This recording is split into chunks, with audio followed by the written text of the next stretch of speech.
Jekk l-iskejjel jiftħu bl-ammont ta' każi ġodda preżenti ta' Covid-19 u bl-eluf ta' persuni li jinsabu kwarantina se jkunu kważi impossibbli sabiex jitmexxew.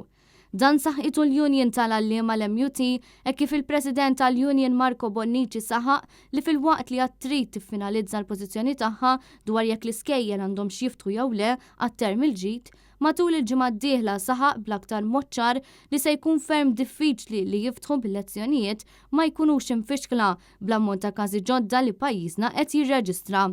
Sa fejn jafu l-awtoritajiet tas-saħħa huma madwar 9,000 persuna li jinsabu preżentement infettati bil-virus tal-Covid-19, fil-waqt li eluf oħra jinsabu taħt kwarantina mandatorja. Bonnici saħaq li diversi edukaturi jinsabu fi kwarantina oħrajn huma pożittivi, fil-waqt li diversi studenti ser jispiċċaw nofshom fil-klassi u nofs liħor id-dar. Jekk ikollna niftħu skejjel illum tkun ferm diffiċli sabiex ikollok ġurnata skola normali. Dan minħabba l-fatt kompla jispjega Marco Bonnici li hemm nuqqas ta' staff.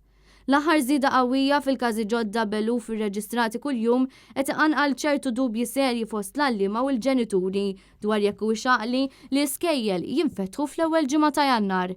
Minkejja dan kollu kemm l-awtoritajiet tas-saħħa kif ukoll dawk mill-Ministeru tal-Edukazzjoni kienu ċari fil-pożizzjoni tagħhom dik li l-iskejjel jiftħu mill-ġdid b'mod fiżiku. L-MUT ispjegat li fil-jiem li ġejjin rappreżentanti mill-iskejjel privati u dawk tal-Knisja ser ikunu qed jiltaqgħu mal-awtoritajiet tas-saħħa fil-jiem li ġejjin. Dan fil-waqt li spjegat ukoll li saret laqgħa mal-Ministru tal-Edukazzjoni l-ġdid Clifton Grima.